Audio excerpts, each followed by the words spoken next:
Is good, everybody, and welcome to Weekday Wagers. My name is Mark Wallace. So glad that you are here joining us on this Tuesday afternoon.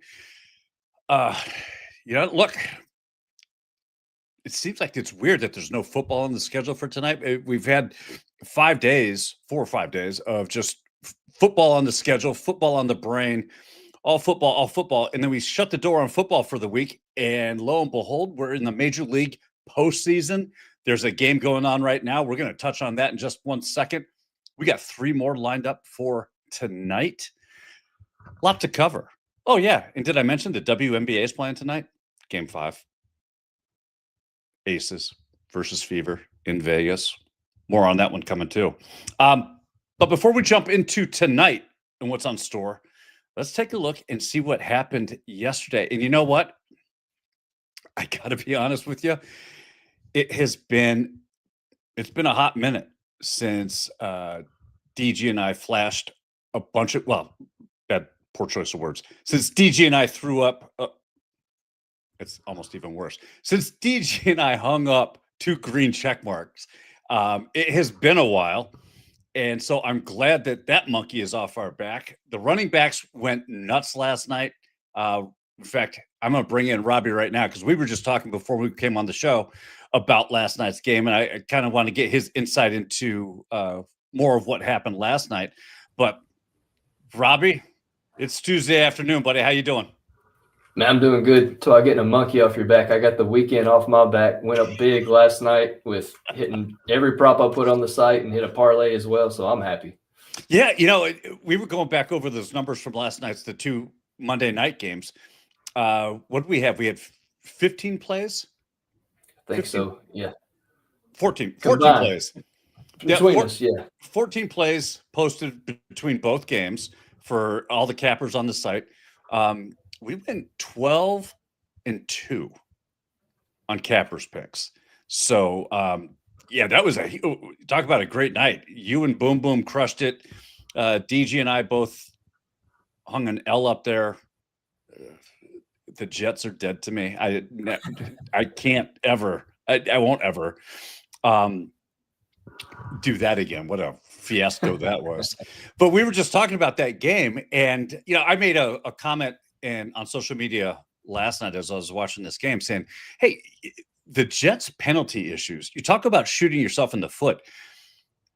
The number of penalties that they had that put themselves in 1st and 15, 1st and 20 situations, and really creating long 1st and 2nd down scenarios for them, that was bad enough.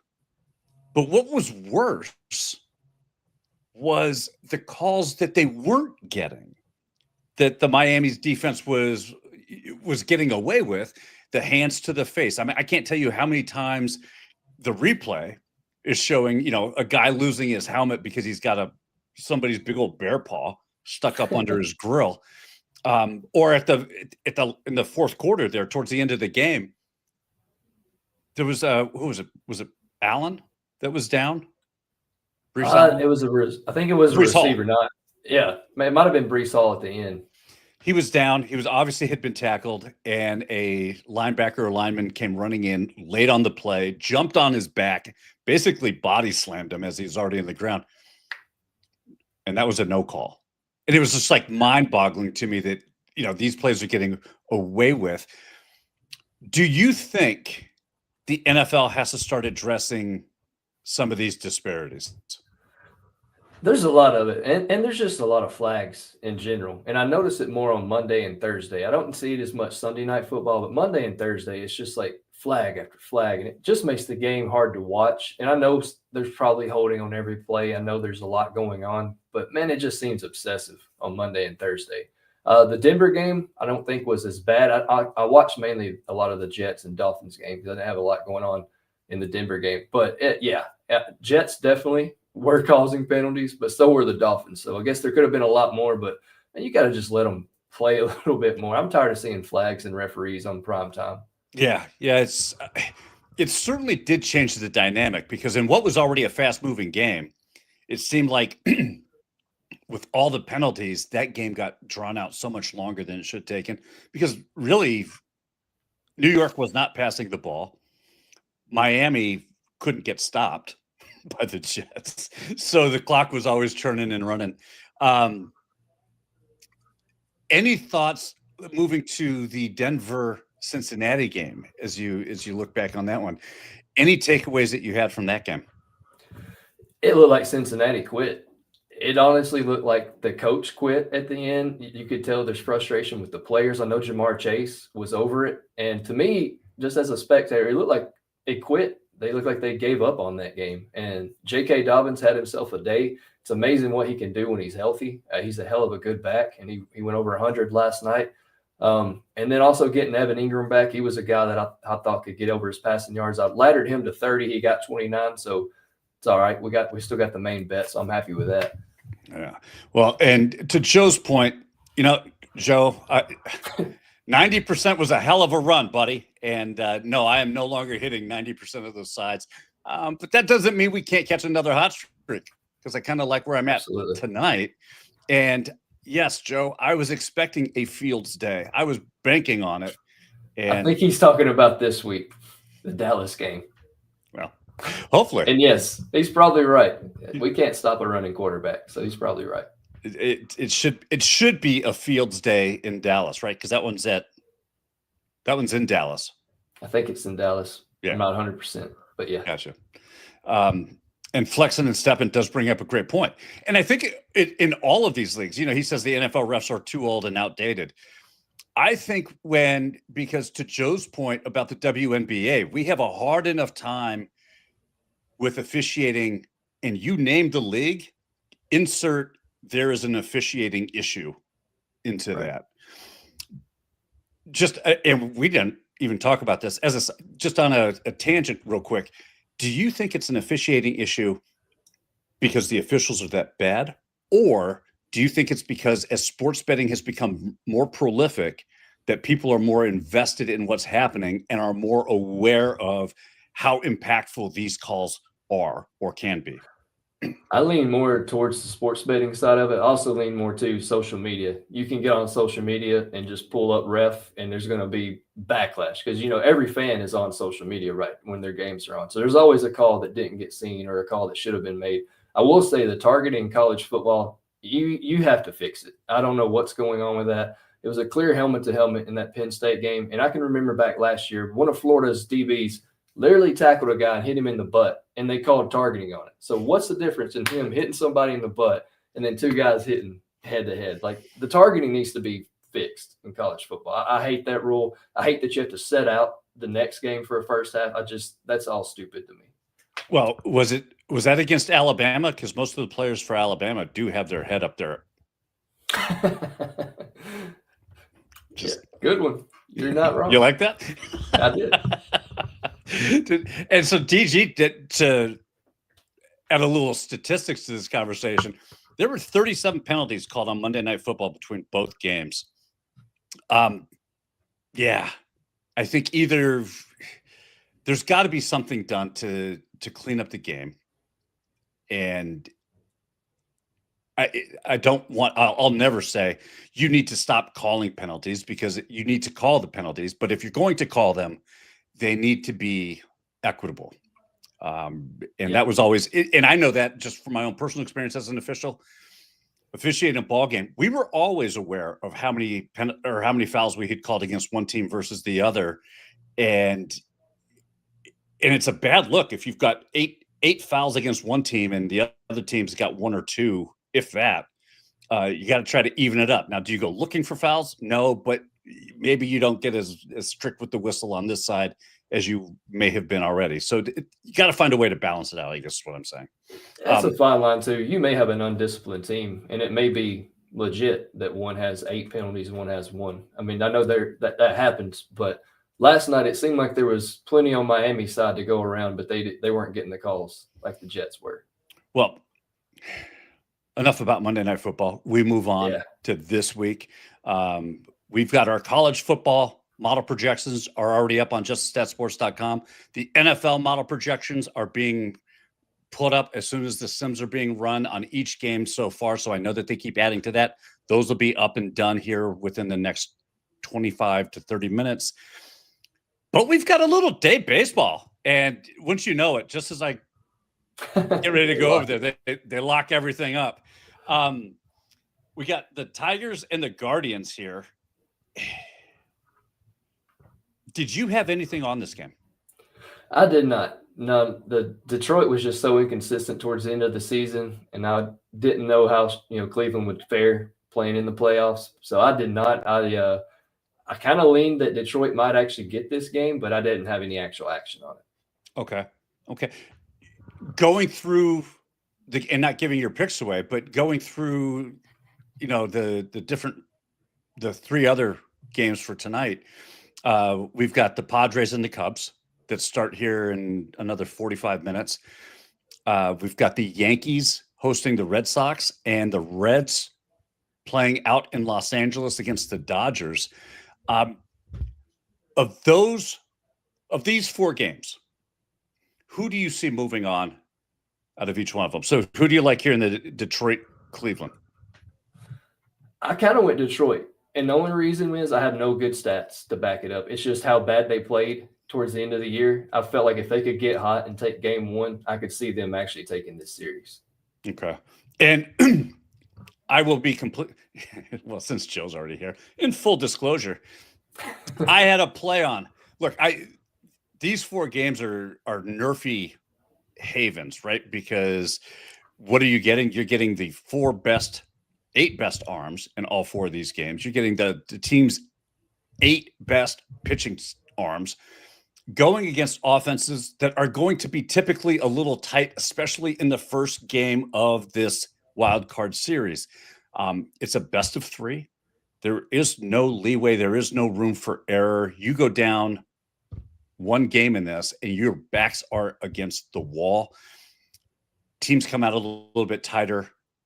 The NRFIs were projected to be very high, and lo and behold, the one run. Well, now it looks like Cleveland just scored a run, but the one run Detroit scored. I think they're reviewing that Cleveland score from what Kim was putting in the chat. There may be a review going on. Yeah, we lost. As Joe says, he already lost this first game. NRFI. Yeah, I was with you on that. I was targeting Detroit specifically. I targeted all of the visiting teams. Simply because the nerves coming out in that first frame, they're going to be up a little bit. Nobody wants to do anything crazy and create, cause mistakes. Right. However, how did they score? On a damn fielding error is how they scored. It's, so my frustrations with NRFI have been real this season. It's just infuriating to me. So I have to walk away every now and then, but that doesn't mean I don't have another one. So real quick, we're sitting at 2 in the top of the 5th. The line for the over-under is at 4.5. Do you like any of this? This is what I might like the 4.5 because there are still some heavy hitters on both teams. You got Jose Ramirez, you've got Carpenter, Torkelson, Riley Green for Detroit who could pop off. But that's tough, man, because like you said, they're dialed in right now, right? And these pitchers are going to go pretty far in this game. It's a stay away from me. I don't bet the total very often either way. I stick to the player props and stay in my lane. Got you. Well, let's do this. Let's see if we can't find something. As far as hits, where are we at? Oh, here we go. Of course, now they're all locked up. Yeah. Oh, here we go. So Jose Ramirez is currently hitless. Laboratory. So all these guys are Stephen Kwan, hitless. Jose Ramirez. I'll tell you what, I do like Jose Ramirez to get a hit. He's done fairly well against Skubal over his career. I'm trying to get to those numbers right now. Yeah, I got you. 12 for 36. Yeah. 3 doubles and a triple. Yeah. He's also one of the one of the legs for the Just Stat Sports play of the day today for him to get a hit. Something he has done, if I remember correctly, 14 of his last 16 games. He's over in 8 of his last 10 home games against Detroit. So kind of like this spot, that might be a nice kind of live bet look if you're going to go with Ramirez or a player prop to target that has a high probability of a hit. Yeah, you may even look at Kyle Manzardo. He already has a hit today for Cleveland. He was one of the only ones that did have a hit up until recently. So he's only 1 for 6 against Scooble, so not great. But it's playoff time, man. It's always crazy shenanigans in the playoffs. Guys you wouldn't ever expect to step up always step up. Nonsense like this going over 6. All right. Nonsense, I'm on your side of the fence on this one. I think that we still do see a lot of scoring. Typically what happens in these games is once they get past that 5th, 6th inning, the floodgates seem to open up because everything's all of a sudden with a little more urgency. We also will end up seeing a lot tighter games, right? A lot closer games as far as scoring differential. Right. Hopefully we get into extra innings. All of a sudden now you get that extra runner on and to start the innings, and that always runs up scores. So we will definitely keep an eye on that. And we do have a new segment, which is great. I'm so proud to announce this. We have our best bets brought to you now by Bassett Blends. So how about we get a little word from our sponsor? Hey, what's up, everybody? It's your boy Seabass, the only 5-star chef in the game. We all know sports betting is full of bad beats and tough calls, but when it comes to flavor, there's no second guessing. Bassett's Blends is the plus EV lock of every meal. We don't need a stinking model. Crafted with winning spices and bold taste, Bassett's Blends comes in 3 flavors: original, hot, and no salt. That's going to turn chicken, steak, vegetables, any dish into a can't miss cover every night. With Bassett's Blends, there's no bad beats, no flavor fades, just guaranteed greatness. Check out the link right here where you can pick up your Bassett's Blends for a guaranteed lock every single night. Gotta love a little Bassett Blends. As Joe points out, this show is all segments. Well, Joe, we prefer to call it structured, but okay, I'll give it to you. Whatever. And Madam Presidente ordered hers over the weekend. Can't wait to try it. I can tell you personally, firsthand experience, I won't go without it now. So I have both the regular and the hot. I prefer the hot. So for what that's worth. As you know, I prefer the regular because I don't like hot stuff. If you've been around for a while, you know that all too well. Yes. Before we get into our best bets, there is a question. We got Taj who's asking, what's up, Robbie? Do you like the Dodgers on the run line? Yeah, what's up, Taj? Man, I kept saying all year you'd think they would turn it on, right? They would take over. They've lost 3 straight to Cincinnati. They're 1-5. So, but it's playoffs, right? So playoffs. I don't actually hate that. I think the Dodgers take it tonight. I agree with you. I just think that it's that time of year where all of a sudden now you start to see the teams that their pedigree starts to show.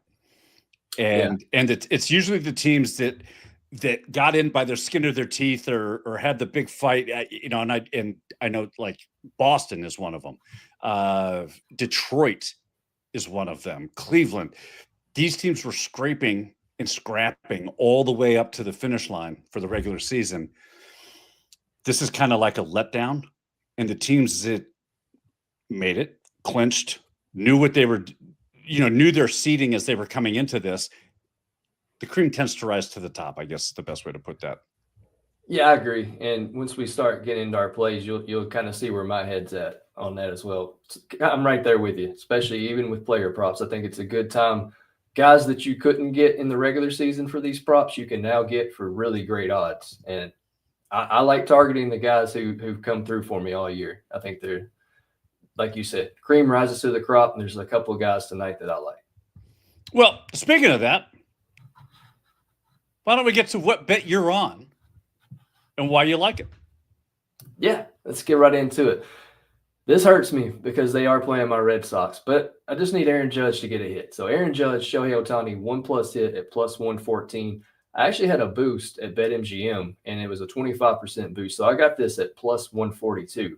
So if you're got a BetMGM, maybe check your rewards. But Judge, Ohtani, 1+ hit, plus 114. It's the playoffs, right? These guys are going to show up. Judge has 2 home runs off Crochet dating back to June. Crochet's not been as great either. His last 10 games, he's averaging about 1.2 home runs. He had 4, giving up 4 to Cleveland not too long ago. So I think Judge can at least get us a hit.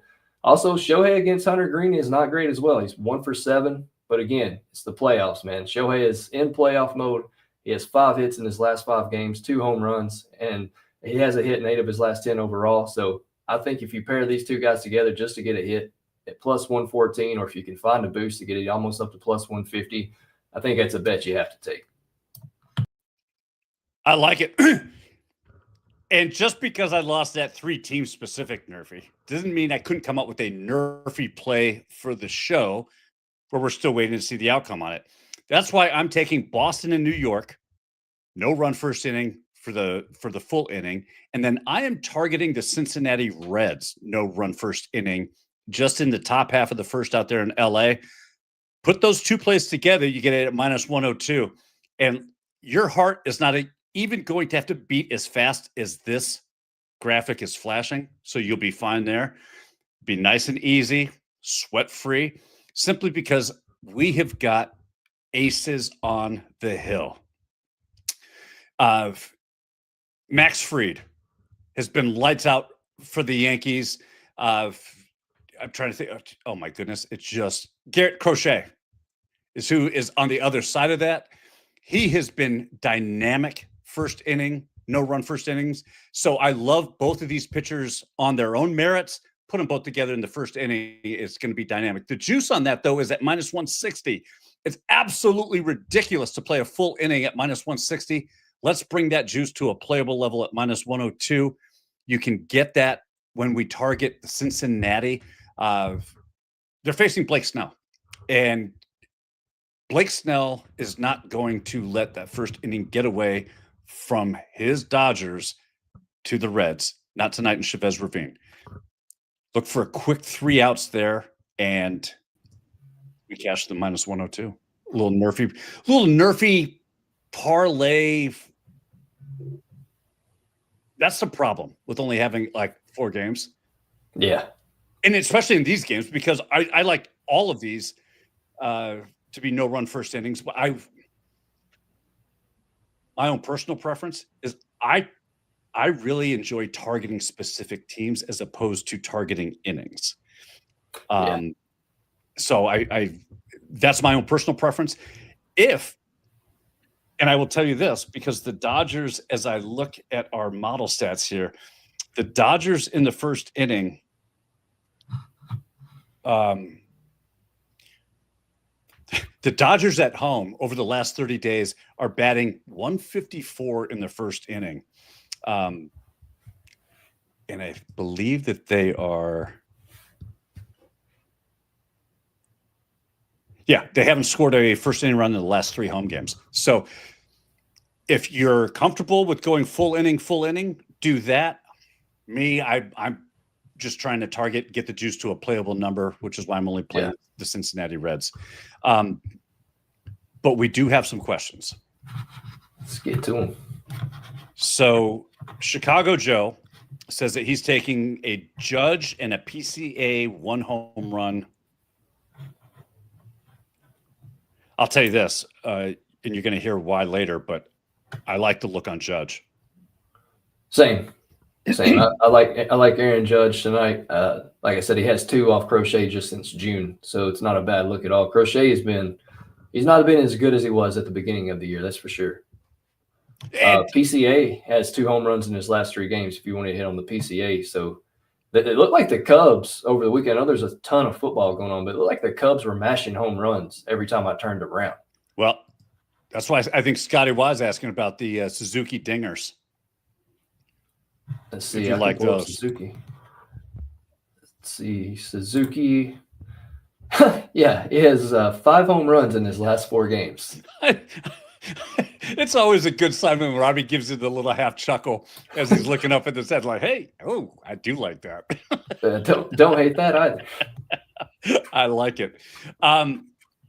Well, look, I got 2 questions here in the WNBA. Bruce Green is looking for a WNBA lock, and Taj wants to know if I like the Fever to score first. I do, actually. Let me start with the Fever. I like the Fever to score first. Do I think they win the game? No, I don't. I think the Aces are going to win the game, but I think the Fever need to get out to a fast start, and the only way they do it is they're going to have Aaliyah Boston win the tip. They're going to have to get control of the first possession, and they're going to have to get the ball down low, but they're going to have to score first. They're going to have to establish a very fast tempo in this game to keep up with the Aces. I just don't think that they have the horses to do it. As far as a lock, kind of that same trend of thinking, I'm going with the Las Vegas Aces team total over 83.5. You can get that at -105.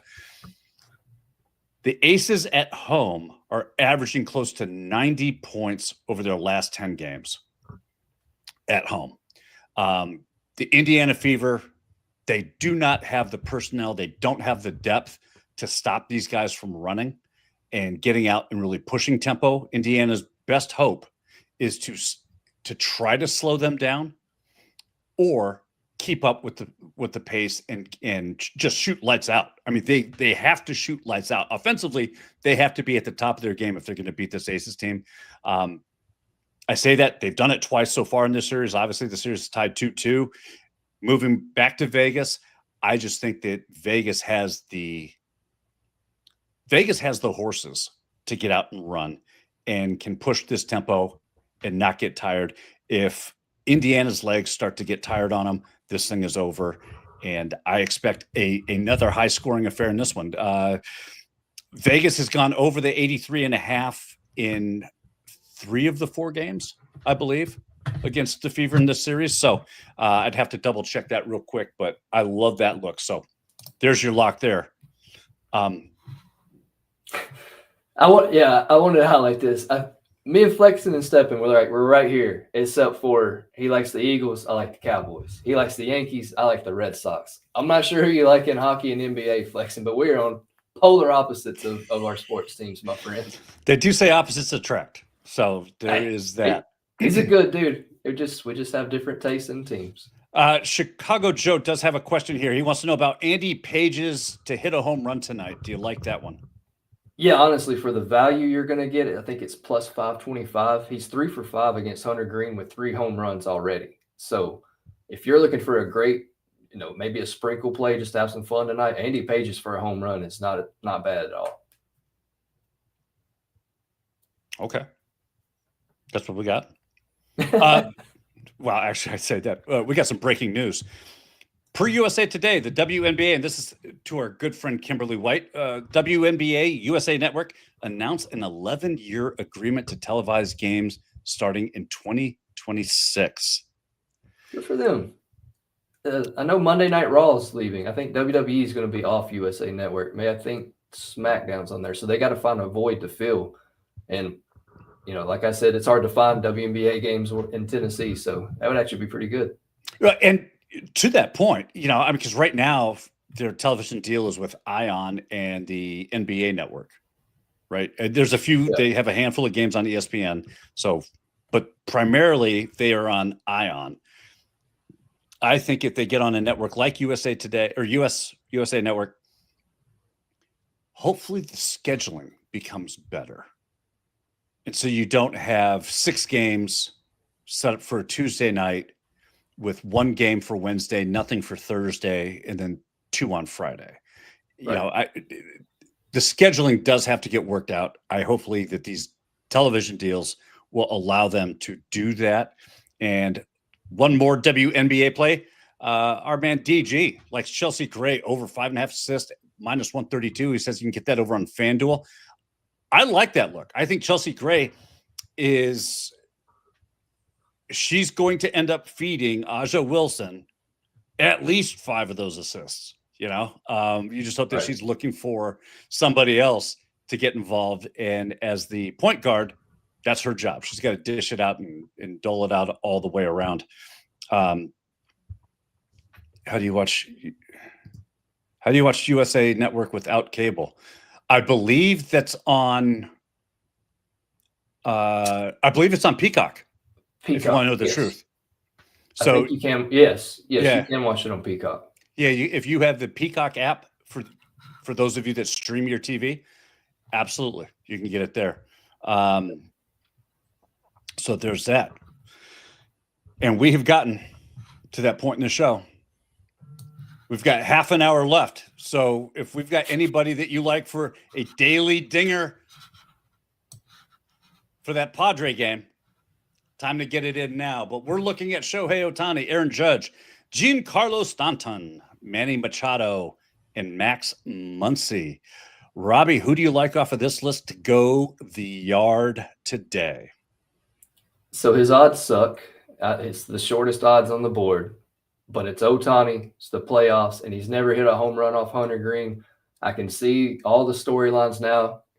Go ahead and give me Shohei Ohtani. And then actually, now that Chicago Joe brought up Andy Pages, I will be betting Andy Pages as soon as we get done with this today because I like that look. Somehow I overlooked that, but I love that look for Andy Pages today.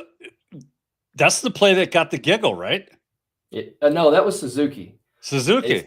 But it's what Pages has done to Hunter Green. 3 for 5, 3 home runs. I mean, my goodness, and it's plus 525. You got to sprinkle on that. How do you not, though? You know what I mean? Yeah. All right, he's got 3 hits. All of them have gone over the fence. Yeah. Yep. That's pretty good. Yep. You don't have to sell me any more on that. Right. Well, look, I am going with Mr. All Rise himself. We did this last week. We cashed that ticket last week. They are playing the Red Sox. Garrett Crochet. He is absolutely in his last, was it 4 at bats against Crochet? Where did I see that? Do you have that? I know when I looked it up because I'm also on Aaron Judge tonight to hit a home run. He had a home run the last time they met. I think it was not long ago, and then he had another one in June. But yeah, I've got to find. Yeah, the one that he just hit off of Crochet was in Boston. Yes. And then I'm pulling this up. I hate when I switch screens.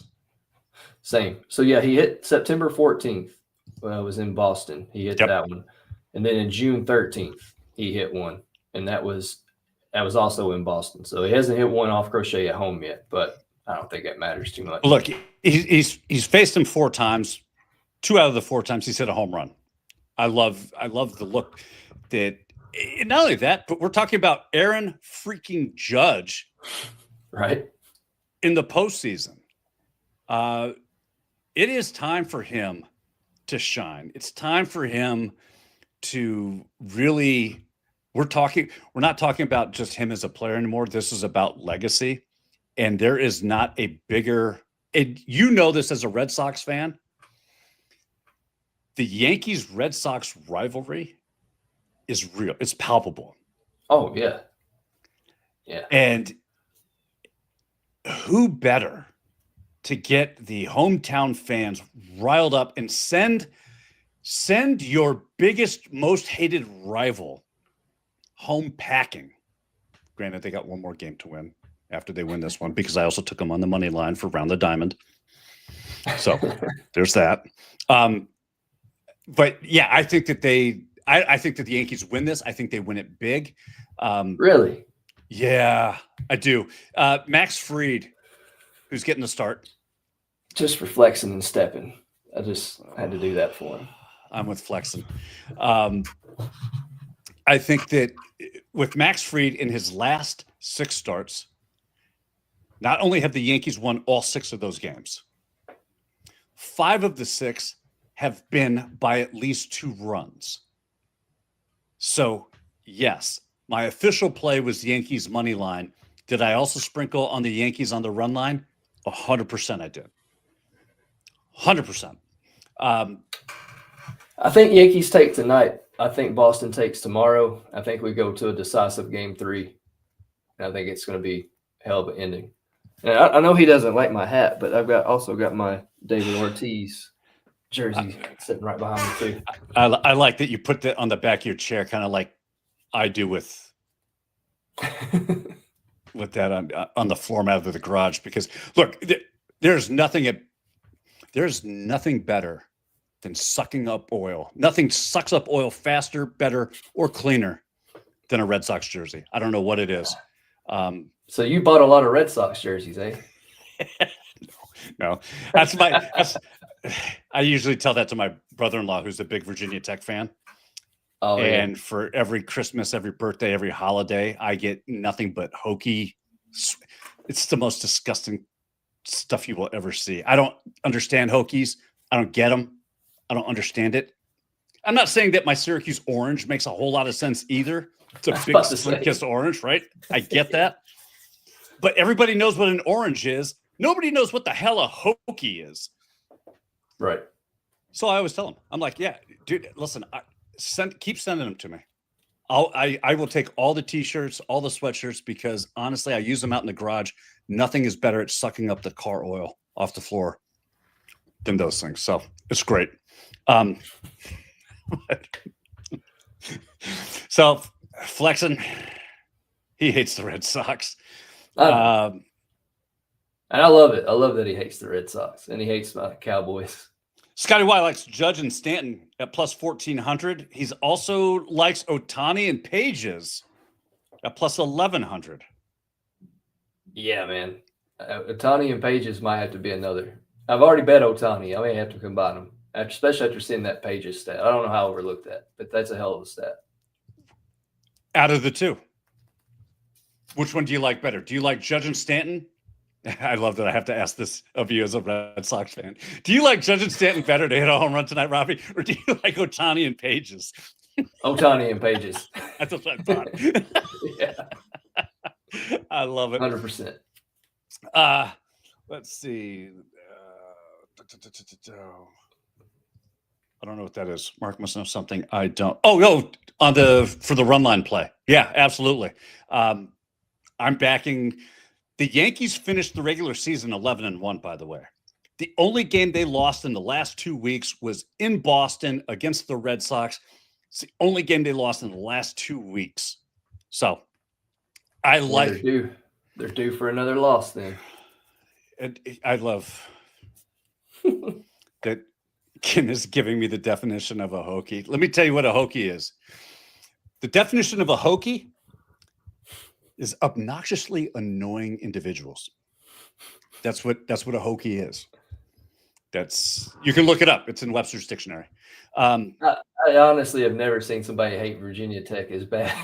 I've never known anybody to actually just even know much about Virginia Tech. Hate them. But you have to understand, it's my brother-in-law that fueled all this, because they would come up to visit. I have a Syracuse flag and a LA Chargers flag. He's also a Denver Bronco fan, which irritates the hell out of me. But I would go outside after they would leave, and I would find my flags tied up in knots, hanging upside down. He has gone so far as to put stickers on the back of our car of Hokie Nation and Proud, which sounds weird to begin with. So yeah, it's a lot of fun, but it's heated, and we always try to find different ways, different levels to get under each other's skin with everything. I may have signed them up for some Syracuse Orange newsletters. May have. I don't know. But that's going to do it for us. Out of all the games that are going on after our show finishes here, we've got the Cubs, San Diego. We've got Yankees, Red Sox. And I'm going to take the Yankees, Red Sox out of your fandom. Between the Padres and Cubs, Reds and Dodgers, both National League games, which one are you most interested in? Dodgers and Reds, just because I'm a huge Ohtani fan. That's the only reason why. Because I know if Boston gets put out and they keep going, I hate the Dodgers. Full transparency, I'm not a Dodgers fan, but I do like Shohei Ohtani. He's probably one of my favorite players ever. It's just because Joe makes fun of us. Don't be scared. Say it. What's that? Full disclosure. Dude, now you got me saying it. I don't even realize I'm saying it. Don't let Joe influence us, Robbie. Come on.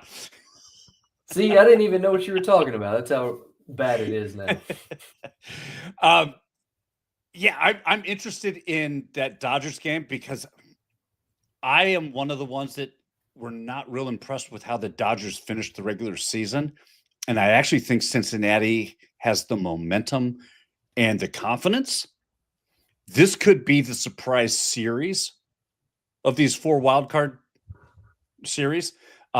This could be the surprise. I think everybody's expecting a good series between Cleveland and Detroit. I think it's going to be a very tight series there. Boston, New York, same thing. San Diego, Chicago, the same thing. I think Cincinnati could catch the LA Dodgers in a bad spot because they just didn't have the momentum coming into the postseason. That might be my underdog surprise. So that's the series I'm looking forward to right after I get done watching the Padres win. Hey, man, I was about to ask you, do you feel good about your Padres tonight? I do. Today? I guess in like 20 minutes. Yeah, I do.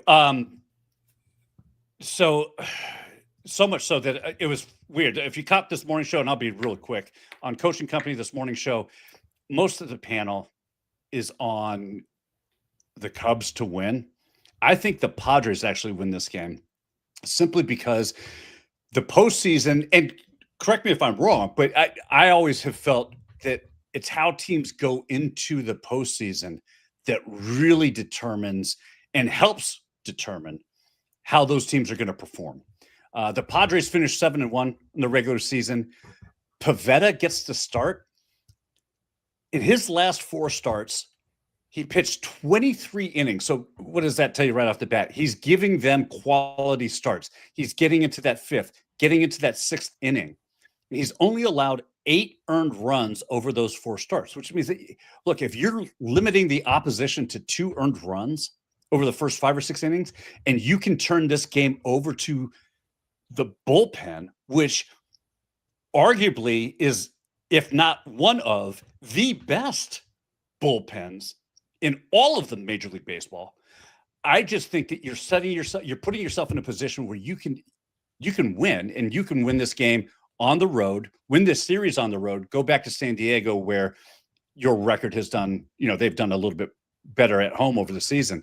Their last 3 games against left-handed pitching, and I know you get Matthew Boyd on the mound, and Matthew Boyd's been doing great, blah, blah. I'm not saying he hasn't, but what the Padres have done against left-handed pitching in the last 3 games, they have put up 19 runs over those games while allowing just 5. That is a red-hot Padre team going against the Cubs this afternoon. So, yeah, I'm kind of excited to see that. We'll see, man. All I know is they've been hitting some home runs there in Chicagoland lately, like an obnoxious amount. Like I have the notification turned on when somebody hits a home run, and it was every 5 seconds. It felt like a Cub was hitting a home run. Joe, no need to be worried. Okay. Because I'm currently warming up. So there is that. Currently warming up. And it's a good thing that you like the Padres today. So do I. You and I are going to be on the right side of this one because Chicago Joe, I don't know what the hell you're talking about, my friend. I'll tell you what, Chicago Joe. There we go. I'll tell you what, they are not going to sweep. In fact, if the Cubs sweep, I will make sure that you get a 3-month subscription to JustAStatSports.com for absolutely $0.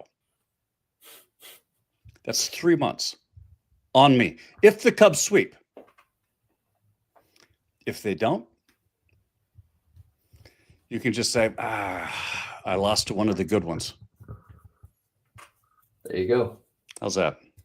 Looks like he has accepted your terms. He says deal.